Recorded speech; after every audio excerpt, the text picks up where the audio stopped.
UK, that she's willing to sacrifice her life.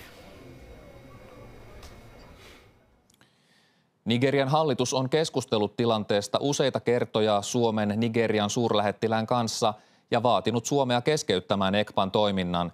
Koska ECPA on Suomen kansalainen, valtion mahdollisuudet puuttua hänen aktivismiinsa ovat rajalliset. Suojelupoliisi ja keskusrikospoliisi kieltäytyvät kommentoimasta tapausta. Asia mietityttää myös kokoomusta. Näettekö kokoomuksessa tämän ongelmana, että lahtelainen kokoomuksen paikallispoliitikko Simon Ekpa yrittää estää vaalien järjestämisen Nigeriassa? Tämä on sellainen asia, joka on meillä nyt selvityksessä puolueessa ja palataan tähän, kun on tarkempi kuva siitä, mistä on kyse. Paikallisella tasolla arvioidaan ehdokkaat sen tiedon valossa, mitä heistä saadaan, mutta kuten totesin, niin tätä asiaa nyt selvitetään.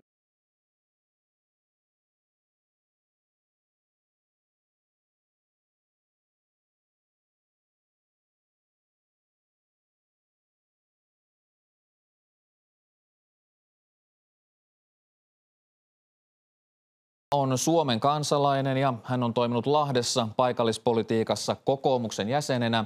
Ekpa on alun perin kotoisin Nigeriasta, missä hän vaikuttaa maan kaakkoisosassa sijaitsevan Biafran itsenäistymisen puolesta.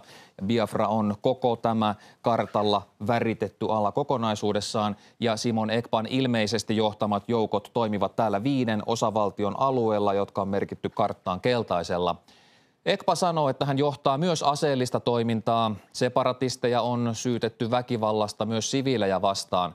Tärkein vastarinnan keino ovat Ekpan separatistien nimissä julistamat ulkonaliikkumiskiellot, eli asukkaat komennetaan pysymään kotonaan. Afrikan kirjeenvaihtajamme kävi Nigeriassa katsomassa, miten käskyjä noudatetaan. Täältä Enugussa näyttää maanantai-aamuna, kun pitäisi olla vilkkain viikon alku menossa. Joitakuita ihmisiä on liikkeellä, mutta väkivallasta myös Nigeriasta, missä hän joukkue. Ja se puolustusjoukko on tehnyt hyvää tuo ja edelleen tekee. Mitä itsepuolustusjoukot tällä hetkellä eniten tarvitsisi Biafran alueella? No totta kai me tarvitsemme aseet ja se on aseet. Me tarvitsemme enemmän aseita. Simon Ekpa on Suomen kansalainen. Kapinallisliike yrittää estää viestiä Nigeriaan miehen Lahdessa asuvan paikallispoliitikon Simon Ekpan toimintaan.